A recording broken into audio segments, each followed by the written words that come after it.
Wana wa Israeli ama taifa la Israeli lilikuwa taifa la Mungu. Walikuwa na watoto wa Mungu. Alikuwa nao wakati wote. Hata wakati walikuwa katika utumwa alikuwa bado nao. Na neno la Mungu linasema ya kwamba kuna wakati moja walimulilia wakiwa katika nchi ya utumwa. Naye Mungu akasikia kilio chao na akaja kuwakomboa. Na wakati aliwakomboa akiwaongoza awapeleke nchi ya Canaan, alikuwa na mipangilio mizuri sana, na alikuwa anajua challenges zote za njiani, na alikuwa anajua kwamba hawa watu lazima watafika mahali ambapo mimi nataka wafike. Na kwa sababu ni watu ambao walikuwa wanatoka utumwa na sasa wako na uhuru wao, Mungu kuna kitu ambacho alikuwa anaangalia moyo wa mwanadamu. Na moyo wa mwanadamu una mambo ya kusahau. Na Biblia ilikuwa inatuambia kwamba akawaambia, wakati mtakuwa mmekula mmeshiba. Wakati tuliambiwa mtu akikula akishiba hata anasahau njaa ilikuwaje. Hata akiambiwa na mtu nasikia njaa, yeye hiyo hajui kwa sababu yeye ameshiba.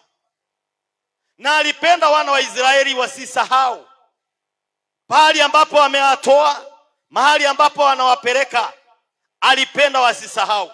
Manake aliona wakati hao watu watanisahau na kuenda kinyume na mapenzi yangu, ghadhabu yangu itakuwa juu yao. Na wakaendelea wakikumbushwa. Hata nasi hivyo hivyo siku ya leo. Na ndiposa tuna ujumbe ambao unasema umbali huu ama this far. Nataka tusome katika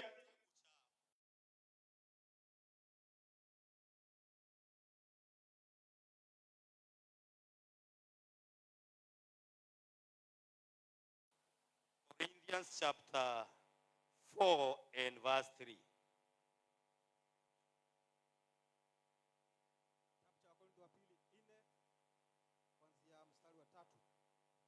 Lakini ikiwa injili yetu imesitirika kwa hao wanaopotea. Endelea. Tunaendelea 4. Ambao ndani yao Mungu wa dunia hii amepofusha fikira zao wasiamini,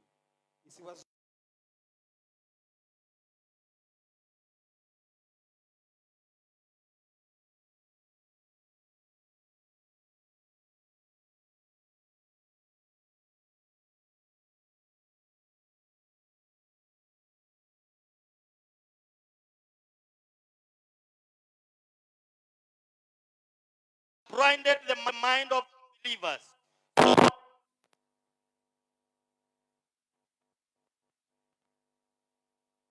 God. Tunaongea juu ya umbali huu. Naanza kwa umbali kidogo. Neno la Mungu lasema ya kwamba kanisa la Korintho kuna kitu kimoja ambacho aliwaambia juu ya injili ambao wanahubiri. Juu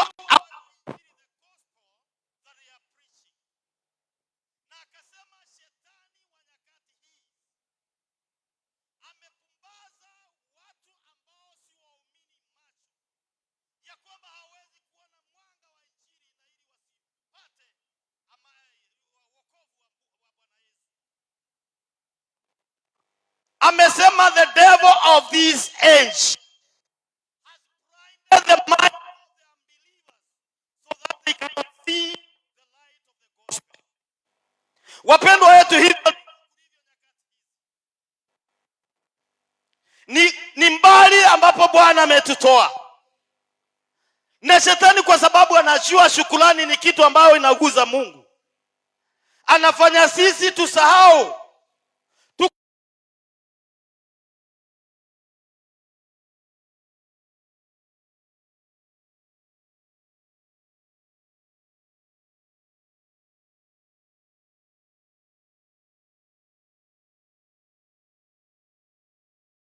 Umeniona? Siku ya leo wakati nimeangalia dada yetu pale, nilishukuru Mungu kwa sababu ulisema last year Niligonjeka ugonjwa ambao mpaka siku ya leo sijawahi jua mimi nilikuwa mgonjwa wapi. Yeye ndiye ukimwendea anaweza kukwambia pasa alikuwa mgonjwa wapi. Na nikaandikiwa mpaka barua za operation. Na ikaandikwa emergency. Yeye anajua masomo yao anajua. Mimi nilijua sijui niligonjeka wapi, lakini kitu nilijua si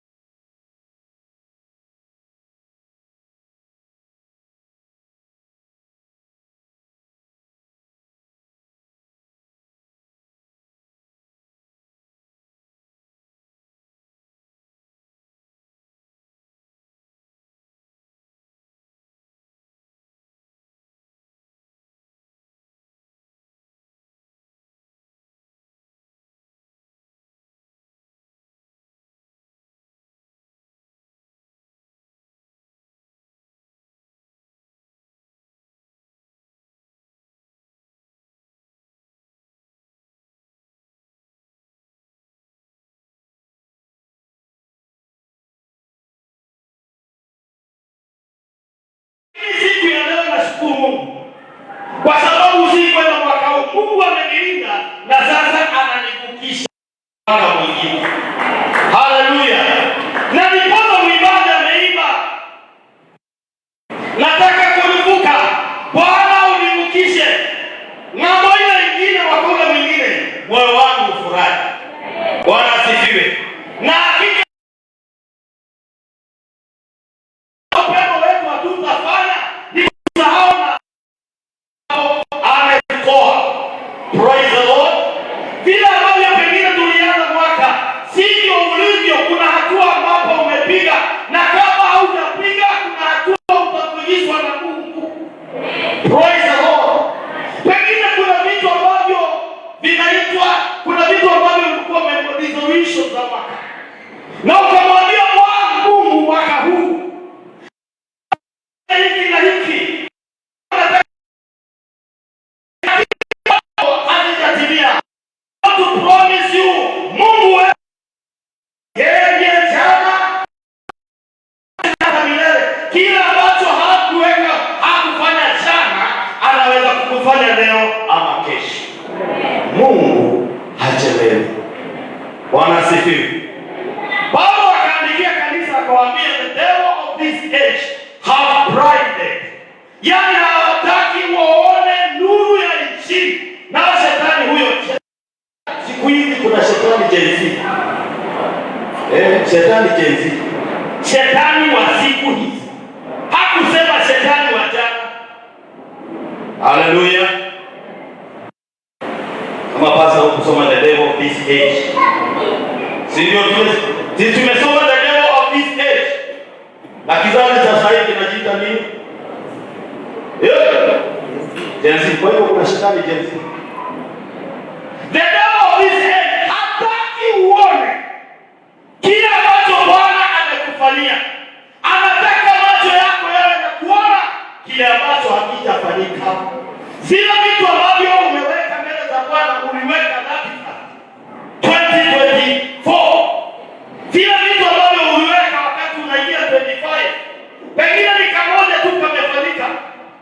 Masika hayajafanyika. Na kufunga macho usione kile ambacho Bwana amefanya. Anataka uone kile ambacho hajafanya. Biblia imesema ya kwamba in the book of Ephesians chapter 1 and verse 15.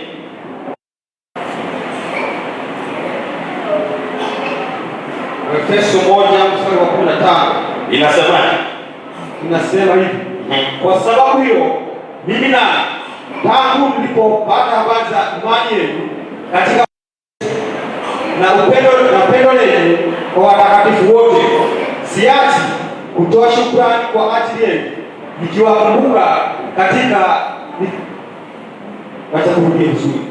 Kwa sababu hiyo mimi nami tangu nilipopata habari za imani yenu katika Bwana Yesu na pendo lenu kwa watakatifu wote, siachi kutoa shukrani kwa ajili yenu, nikiwakumbuka katika sala zangu.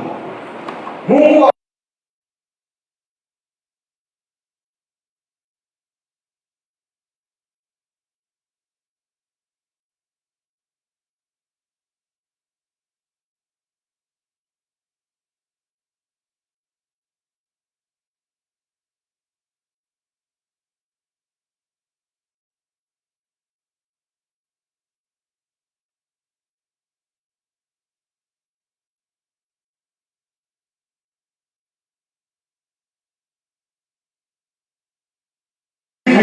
Amen. 19. Soma 19. Nasoma 15. For this reason, ever since I heard about your faith in Lord Jesus and your love for all saints, I have not stopped giving thanks to you, remembering you in my prayers. Number 17. I keep asking that God, our Lord Jesus Christ, the glorious Father, may give you the spirit of wisdom and revelation, so that you may know him better. Enlighten and pray that also your eyes of your heart may be enlightened, in order that you may know the hope which hiki kwa hiyo ikizunguka kwa karatasi nyeupe mtu anachanganyikiwa hapa. Hebu nizimie hivi tafadhali. 18. Nasoma 18. Hebu zima kidogo. I pray also that the eyes of your heart may be enlightened, in order that you may know the hope to which he has called you, the riches of his glorious inheritance in the saints. Biblia inasema kwamba Paulo, kwa sababu alitaka kanisa lisisahau na mambo ambayo Bwana alikuwa amewatendea. Hapo tumesoma pale juu, wakati tumesoma Corinthians 2:4 and verse 3. Tumesema the devil of age has blinded the mind of the unbelievers, ya kwamba wasione nuru ya nchi. Na hapa napo tunasoma Paulo akiandikia hili kanisa wa Korinto, kwa sababu wakiishi wakiwa ushirika na Mungu, alitaka wasisahau na kila ambacho Bwana amewatendea. Hapa kwanza tumeambiwa shetani wa nyakati hizi anafunga watu macho wasione kile Bwana ametenda, yaani wafunguliwe macho ya kuona kile ambacho hajatenda. Naye Paulo akatamani kanisa hili la Korinto ya kwamba macho yao yatiwe nuru. 17 Muriel.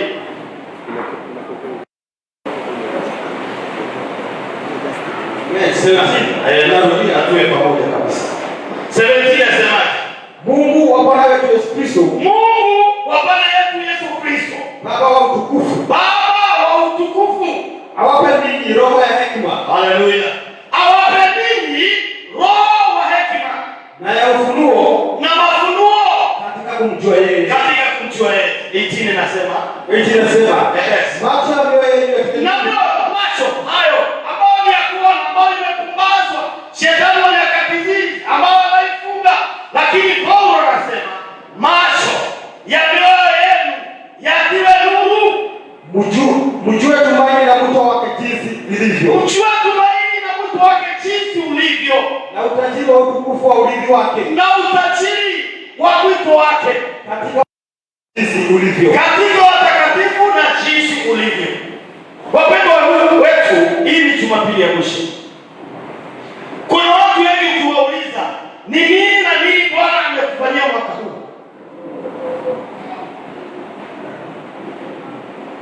na ukingojea akupe majibu, unaweza shangaa. Sasa kwa mfano, unajua wewe ukikuja hapa mbele lazima sasa maswali yote yatakuwa pesi. Mwaka huu Bwana amekufanyia nini? Haleluya.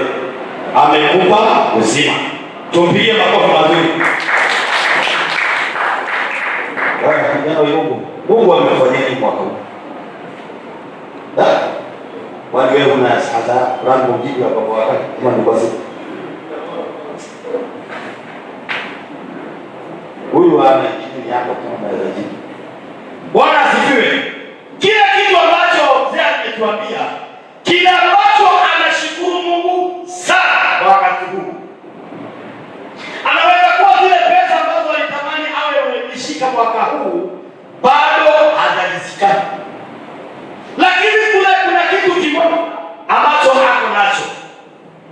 kwamba Bwana amempa uzima, na mradi amempa uhai, bado kungaliko tumaini, bado kungaliko, hata kama mambo ambayo ulikusudia wewe nao haujakuwa nayo.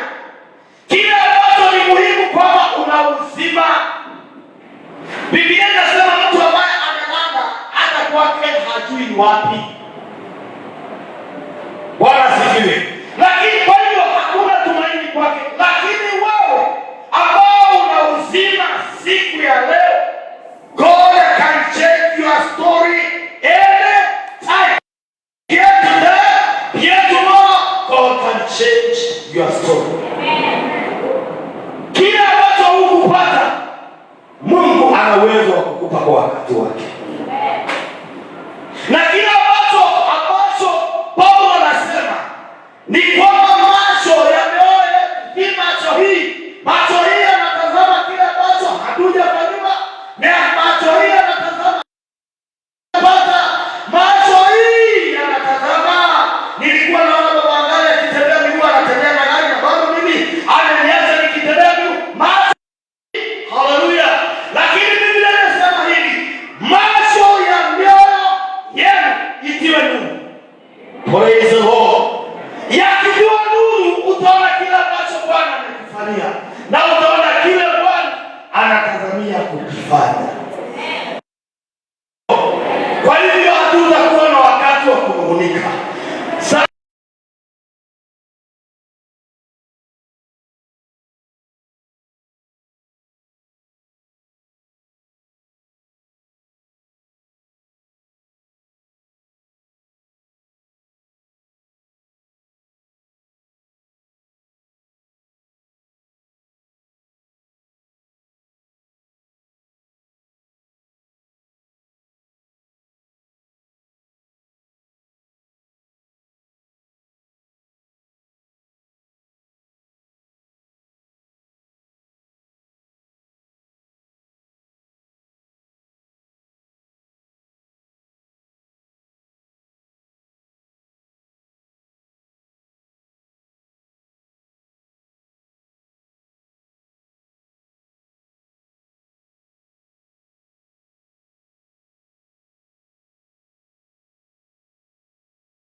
Mungu na nyumba yangu ni nini hata umeleta hata hapa? Tena jambo hili lilikuwa dogo machoni pako, Mungu, hata umeleta habari ya nyumba yangu mimi mtumwa wako kwa miaka mingi inayokuja. Wewe umeniangalia sawa sawa na hali ya mtu mwenye cheo. Bwana Mungu wangu, nitii. Na Daudi akuambie nini tena zaidi ya heshima aliyotendewa mtumwa wako? Kwa maana wewe umemjua mtumwa wako, Bwana, kwa ajili ya mtumwa wako na kwa moyo wako mwenyewe umeyatenda haya makuu yote, ili yajulikane haya matendo makuu ya yote. Bwana, hakuna mwingine kama wewe, wala hakuna Mungu mwingine ila wewe, kwa kadri tulivyosikia kwa masikio yetu. Tena ni taifa lililo kama watu wa Israeli, ambao alikwenda kuwakomboa kwa ajili yake mwenyewe, ili wawe watu wake na kujifanyia jina kwa njia ya mambo makuu yenye kuogofya, kwa kufukuza mataifa mbele ya watu wako uliowakomboa kutoka Misri. Kwa maana watu wako Israeli ndio uliwafanya kuwa watu wako wa milele, nawe Bwana umekuwa Mungu wao. Haleluya. Bwana asifiwe. Huyo ni Daudi wakati alikuwa ametulia na kuona Bwana amempatia, alianza kutafakari, imekuwaje Bwana, imekuwaje umetafakari Daudi mtumishi wako? Wapendwa